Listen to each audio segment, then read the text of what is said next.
were made for people, and the law can never scorn the right of a man to be free. We the people, let them have their say. We the people, let them see the light of day. The conference was called to launch the European local elections campaign for myself. I'm standing in the inner city, north inner city in Dublin and in the Dublin constituency for Europe. Standing on a platform of retake our nation, rebuild our nation. I think people accept, I think the vast majority of people in this country accept now that there's something vitally wrong in this country. We've increased the population by 2 million in the past 10, 15 years.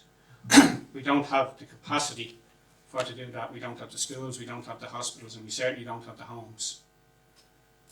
We're dealing with a political class and an NGO class who totally reject any concept of Irish nationhood and seem to actually hate what this nation stands for. We have other candidates in this European election telling us that the concept of sovereignty is outdated and that it's a far-right concept. A country that's not sovereign, a country that can't protect its own borders, is not a country, it's not a nation, it's just a collection of people. We are told that we're going to increase the capacity of housing. It doesn't matter how many houses we build in this country if we continue to import people. You could build 100,000 houses and bring in more people. You will never solve the housing problem if that's what happens. And is it fair that our children and grandchildren who are trained as nurses and doctors and guards and everything else have to leave this country to find a quality of life that they can afford because the cost of rent and the cost of buying a house are huge and they just can't manage it. At the same time, we're importing people to do their jobs. There's something fundamentally wrong with that. Helen McEntee told us that Dublin was safe. Yet anybody who walks through the city centre, from Talbot Street right through, will see that this city is not safe. You're taking your life in your hands, day or night, to wander around the city. The state's answer to that is to propose to bring in hate speech legislation, to stop people like me pointing out what is blatantly obvious to anybody walking around this country. We have in this country a state that is run by a political and NGO class. We have 33,000 NGOs in this country who get over 6.5 billion from the state, from the taxpayer. Remember, the state or the country has no money. All they have is the people's money. And that is being used to fulfill an agenda which is opposed to what we stand for, and it is opposed to what the majority of the Irish people stand for. In March, they brought a referendum to take mothers out of the Constitution. They brought a referendum to change the concept, the language around marriage, and replace marriage with durable relations, or relationships. They lied to the people during that referendum, and they blatantly lied. They received advice from the Attorney General down to, and right across the spectrum internally, they received advice that changing that would have a huge impact on immigration. They blatantly came out and lied.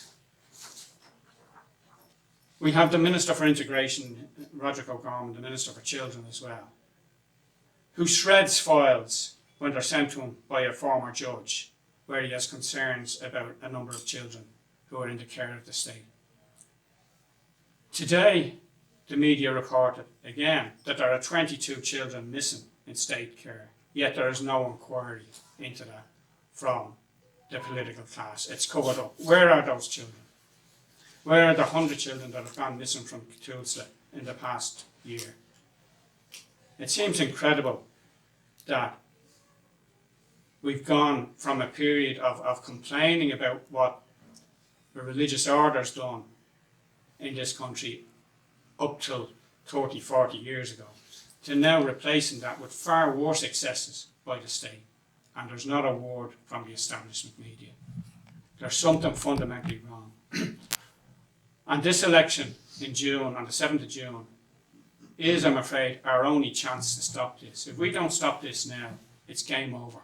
And people need to come out and stand up for this country and to reflect on what is going on.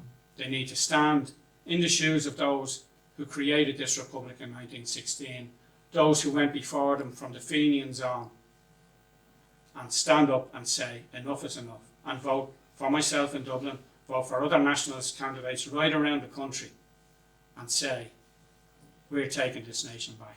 The time is now.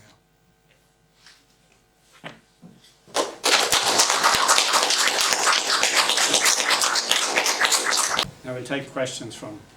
The big news over the weekend was the decision on the Stardust. What would your views be on that? You've had quite some involvement in that over the years. Yes, and people know that my wife's brother and his wife were killed in the Stardust, and we welcome the decision of unlawful killing. But many years ago, I think 20 years ago, on the 20th anniversary, we launched a petition calling for criminal prosecutions against Eamon Butterly based on the Keane report, which found, apart from the probable arson, he found that people didn't get out of the building because the doors were chained. He found that those doors were locked either by Eamon Butterly Jr. or on his instructions. But if we're to sit here today and say, 43 years ago, the information wasn't there, we weren't as intelligent as we're supposed to be now, that we didn't have the legislation, we have dealt with all the fire safety aspects, that would be one thing. But what do we find now? We find a government who are jumping on the bandwagon today. Simon Harris, straight out of the traps with his meetings and that, and every other government minister who has stayed silent for 43 years. This same government is putting hundreds of men into office buildings with no fire certs. And we raised this issue in November 2022 in relation to the East Wall building, and has been raised, I think, in almost every other office building that the state has put people into, that there are no fire certificates. How can the state say that the Stardust was wrong and we've learned from it, if they're doing far worse today than was done 43 years ago? And it's only a matter of time before somebody cooking something in one of those hallways in an office building, or somebody smoking inside, and something happens. It's only a matter of time. And those who are saying never again about the Stardust will be those who are responsible for it happening in the future. You've been at the forefront in Dublin, amongst many other people, in the resistance to these migrant plantations, as they're described. Have you noticed in the recent months any change in your treatment by the media? Treatment is probably worse in that we're not getting any reaction from them. We sent out press releases about today, and the mainstream media haven't bothered to turn up. Yet we saw yesterday when a Brazilian was announced as a Fianna Fáil candidate, a man, and it beggars belief, I think, that somebody who, as I understand, was here on a work visa or a student visa, probably a student visa, can somehow stand in an election in this country to represent the people of the North Inner City, although I'm confident that he won't be elected. That's beside the point, that a political party is so concerned about ticking boxes that they will bring in, not the first man who was on the scene, in fact, the third man who was on the scene, and not a mention of the 3 young children and their care worker who were stabbed almost to death. It's as if that didn't happen. And remember, this individual from Brazil got a GoFundMe payout of $370,000. I'm just wondering what the tax implications of that are. But the media, since November 2022, I have not been on one mainstream TV broadcast. They'll talk about us, but they won't talk to us, and I don't expect that to change. I see when Dr. Al-Qadri announced that he was standing in the European elections, he got acres of coverage. But those who are standing on our side of the fence, those who are actually standing up for the future of this nation, those who are standing to protect our children, those of us who are standing in order to create a better life for our children, our grandchildren and our great-grandchildren, will be ignored by the media, just as we were in the referendum, and we gave them their answer in that. And in fact, in relation to the patent referendum, they're not even going to bother running it because they know we will defeat it at a higher rate than 76%. In your opinion, because you're around a long time, the Minister for Children and Integration, Roger O'Gorman, you were talking there about the files that were sent on by the ex-judge Sims and the missing children. We've been saying this for a very, very long time. The Examiner done a report on it this morning. But what I wanted to ask is, how come he doesn't have to make a statement? How come he's not required to? And when people are asking it in the media and not saying anything, they're staying silent on it, and then they come out in dribs and drabs, and they wonder why people across the country are upset and have no faith in them. What's your opinion that why he does not have to make a statement as the Minister for Children? They make the rules, and that's what we need to change. They'll decide what they'll answer to. They'll decide what the issues are. The same as they'll run, as I've said, that they give acres of coverage to the Brazilian guy, but they don't give any to us. O'Gorman, you've got to remember that the government and the political class, the establishment political class, the NGOs and the media are all the same. It doesn't matter what the question is. There's no debate about any issues in this country. What they'll debate about what shade of blue is that. But they won't actually talk about the guy in the picture, because they'll ignore us. They don't talk about any issues, and they certainly don't debate about the fundamentals of society. What they talk about is the bits around the edge. Will we build 10,000 houses or will we build 12,000 houses? It's never about, why don't we just go and do it? Why could we not build modular homes for the 13,000 people of our own natives who are who are homeless? We were told, oh, well, you couldn't build them, sure, they wouldn't last. And sure, people couldn't be expected to live in them. And all of these excuses. And now, not alone are we piling in modular homes for everybody except our own people, we're paying probably 10 times more than any other country for them, because for some reason they feel in this country that they have to pay multiples of the cost of anything. And that's because there's so many noses in the trough that have to get their cut. And this country is basically, we talked last week about democracy. This is not a democracy. This is a dictatorship. Yes, that's what was my next question. Margaret Thatcher many years ago was asked the very same question about, is Britain or is the United Kingdom a democracy? And she said, no, it's an elected dictatorship. And that's what we have here. We have a political class that's so removed and so insulated from the ordinary people. And you saw, the reaction to a few people in masks outside of Roger O'Gorman's house last week. When 2 years ago they were telling us not to go out without a mask, and now they're complaining. But if you look at the footage from Newtown and Kennedy last week, you had workers going in, protected by the guards, wearing masks. So it seems there's good masks and bad masks. And you can't blame, I suppose, young lads for being confused about whether they should be wearing a mask or not, because there's no perhaps direction on that. But again, the acres of coverage that is given compared to, and it seems from even the Garda's own statement was, the cops came along, said to the lads, you've had your protest now, leg it. And they did. So how was O'Gorman intimidated when he wasn't even there? And the problem, they want to insulate themselves from the people. And in this country, we've always had politicians who would wander around the streets, and people would talk to them, people would slag them off, and people would question them when things were, relatively normal. But now we have a political class that is imposing policy after policy, which is anti-people, anti-family, anti-Irish, anti-nationalist.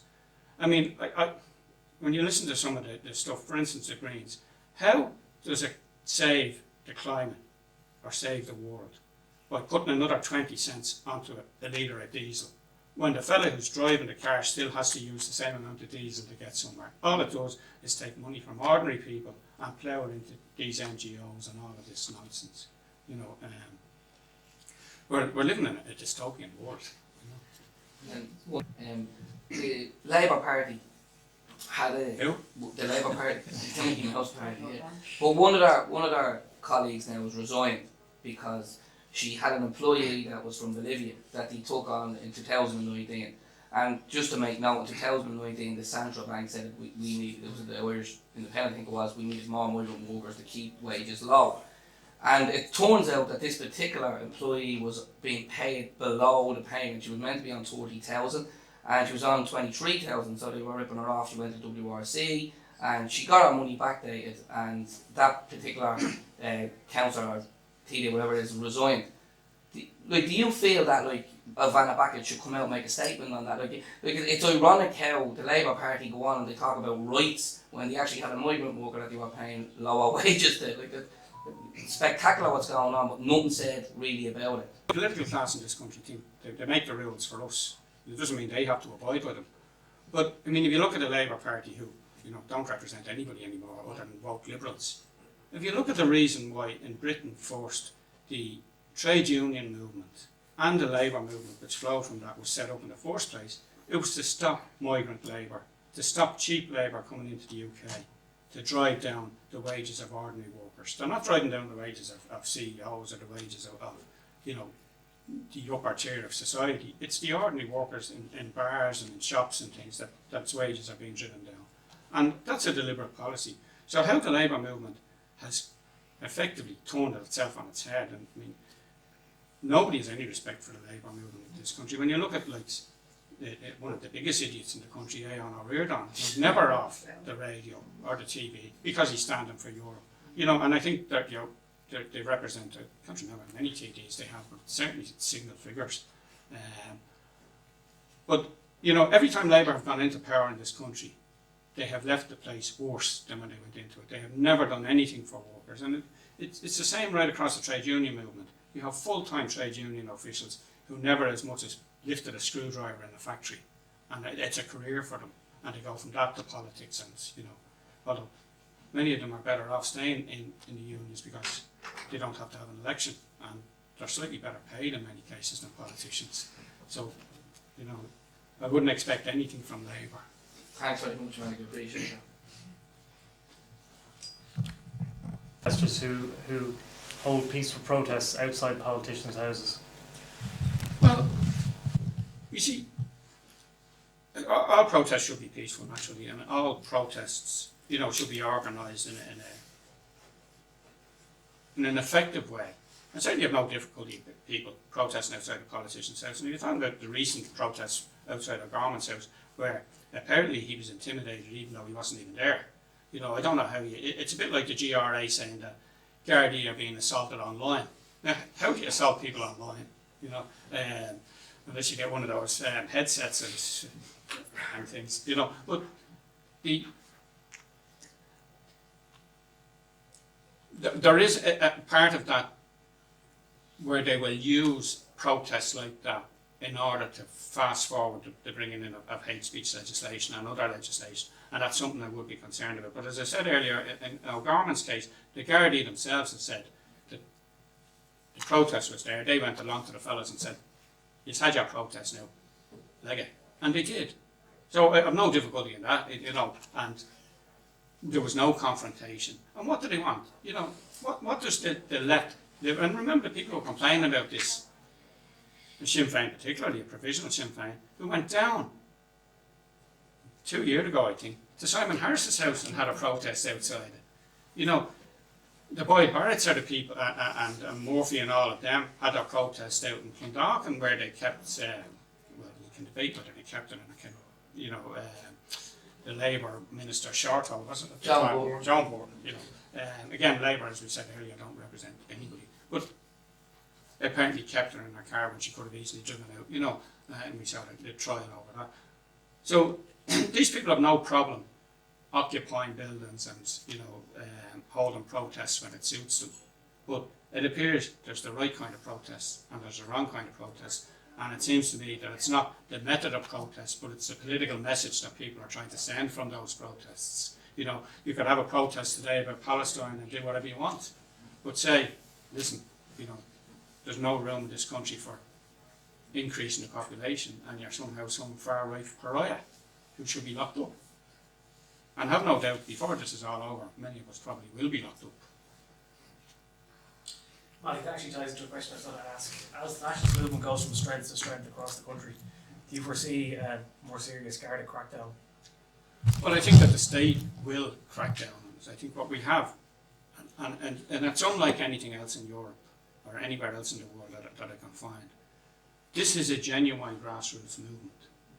All of the other movements, and even say the water protests and all of those things, were all led from the political class who got people out on the streets and then saw the political value in that. Not particularly that they were opposed to water charges, you know, because if you look at again the Sinn Féin position, you know, was one position one day and another position the next day. The same as with the household tax and the property taxes. But there's no doubt there will be a crackdown. There's certainly demands for a crackdown. But the problem is, this is a leaderless organisation that's emerging. Who do you remove? You know, if you remove me, do you make a martyr of me?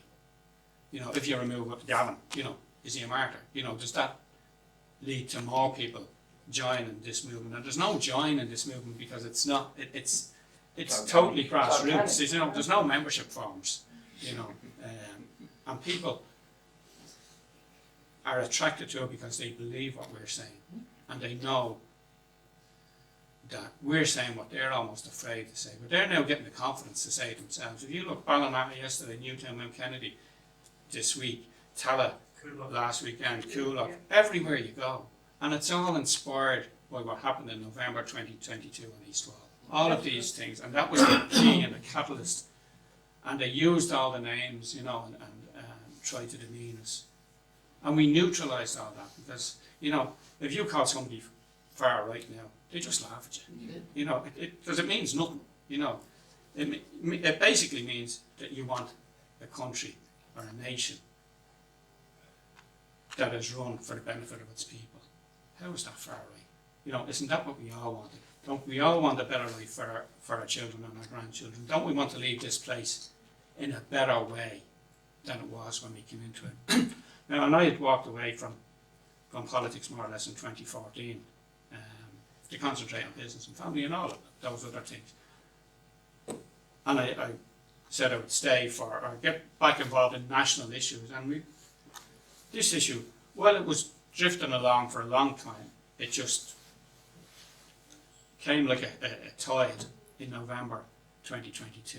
And I you know, came back into it. And we have built this national movement from then, the quickest growing grassroots movement anywhere. And you'll see, you know, when we have the next rally on the 6th of May, you will see twice the numbers, at least, that we had in February. And that's what the state can't handle. It's ordinary people. And this is why they try to force the march down O'Connell Street in February, in order to create friction, in order to create violence, so that Mrs. Murphy and our 2 kids won't go to the next rally. But they failed, just as they failed at the Shelbourne Hotel the February before that. Every attempt that they have made to stop us, we have outwitted them. And, you know, we clearly have a strategy in place which we're following, and, you know, and people sometimes wonder why these things are not released publicly, you know. If you release what you're doing publicly, you've already lost. And this is a cat and mouse game. It's a propaganda war. It's a war for the hearts and minds of our people, and we're winning that war. I say we've won that war. Just to follow on that, just to finish on that for me, is do you think that the government realise that there is this palpable you know, movement happening amongst ordinary people, or do you think that their heads are in the sand, or they're just basically completely ignoring what is happening? As you say, with all the protests around the country, do you think they're just trying to, if they don't talk about them, that they'll go away, or do you think that they realise that it is growing? I think that they certainly did think that, but, you know, they couldn't be that inept that they don't realise that this is an unstoppable train. And this is why you see the shift in last week, for instance, O'Brien announced 3 million to a whole range of NGOs, 90 NGOs or something like that, average 200 grand each, to do something with diversity and integration and all of these things, And this is only, look at what happened early last year. They announced a whole huge amount of funding for anything with diversity or integration in its name. East Wall, 400,000 went into East Wall to try and stop us, and they failed. We're still there, and yet these East Wall says no, and all these other areas, East Wall. What's the name of it? East Wall for All, or whatever they call themselves. It's all run by NGOs. And, the political class, you can see the subtle shifts in their policies. We're going to charter a plane to deport people. We're going to sign the migration pact because that says we can send people back when, clearly it doesn't. And there's nothing to stopping people coming into this country now. If you get off a plane in America tomorrow, well, you won't even get on the plane to America if you haven't got your passport in Dublin Airport. If you go to Australia and you haven't got the right documents, you're back on the plane, you're held till the next plane comes along and you're sent back. How can they say? And remember, when we said in the beginning that there was people coming off the planes with no passports, they called us liars. To our faces. Government ministers said we were liars. Eventually, they admitted that we were telling the truth. We said that people were coming here who'd already applied somewhere else for asylum. Oh no, that's not true. Now, recently they've admitted that. So you can see them changing, but don't be in any doubt that these changes that they're saying they're going to do will be gone after the 7th of June. It'll be back to normal. These are just PR stunts that they're hoping that people will say, oh, well, the government, them mad people over there, like Evanfeld, got the government to change their position. So now we'll just go and vote for the government again. And that's what they're hoping. But, if people are that naive and that stupid to believe a government who can't speak the truth on any issue, then, to some extent they deserve what they get. Because as I said, after June the 7th, if we don't make a breakthrough, it's game over.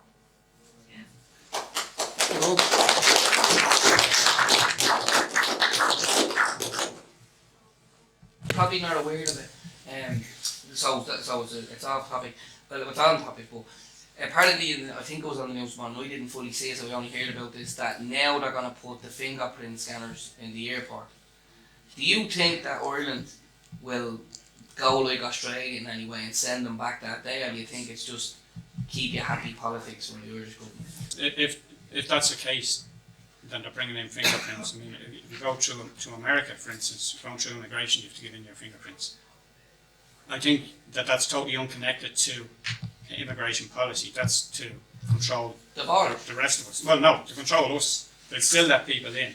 And, they say, oh, well, we check out these people, we apply to Eurodac. And I think GRIPT have found out that they haven't actually applied to Eurodac about anybody. But Eurodac only will have information. It's like Interpol or the police here. If you've never been arrested, the cops don't have your fingerprints, right? They have mine. But so checking any database, it's the same, when you get Garda clearance for something, right? And it says, oh, and generally for any kind of care work, that doesn't say that you've never abused a child, for instance. It just says you've never been caught. And we know that 99% of abusers are never caught.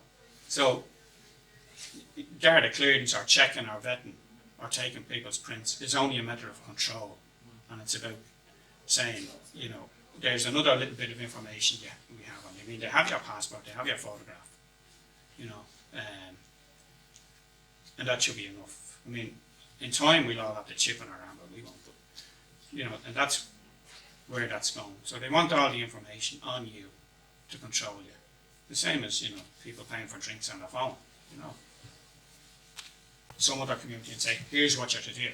It's we'll give them the help, and we'll support them, and we'll give them advice. But they have to do it themselves. And that's what I mean about a genuine grassroots movement. And this takes time because it's not till something is coming into your area that to some extent you're even really bothered. You take Newtown and Kennedy, relatively normal middle class kind of area, mixed area, who probably weren't too bothered about this issue. Now, you would have had some people there who would be, but most people, if it doesn't affect them, it doesn't affect them. And then when it does come to affect them, look at Ballina. You know, hundreds of people out yesterday on the streets because they know what's coming to them now. And that's how they'll never beat it, because it's not me sitting here saying to you, go and do this. It's you coming telling me, we're after doing this, and what should we do next, or that kind of thing. So there's no stopping. We are on the unstoppable train, and no matter what they do, it won't stop us. Do you think that the movement is better as individual candidates, or do you think it should be at some point galvanised into some sort of political party? People are tired of political parties.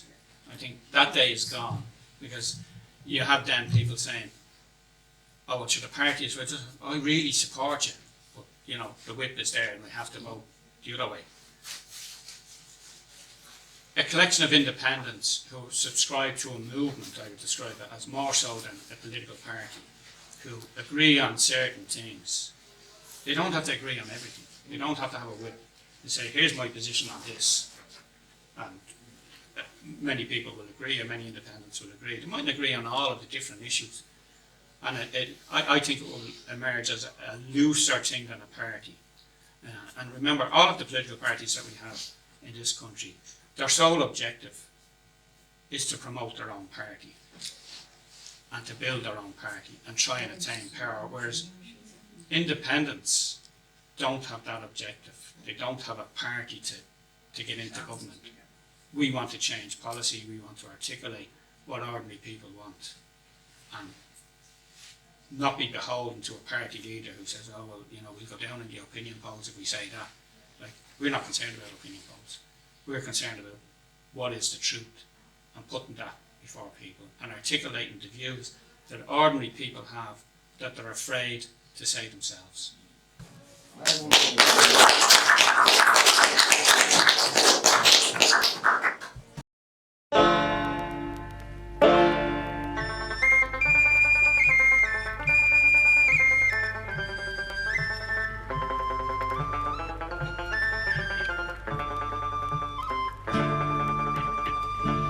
As down the glen one Easter morn to a city fair rode I, there are met lines of marching men in squadrons passed me by. No fife did hum nor battle drum did sound its dread tattoo, but the Angelus bells o'er the Liffey swell rang out through the foggy dew.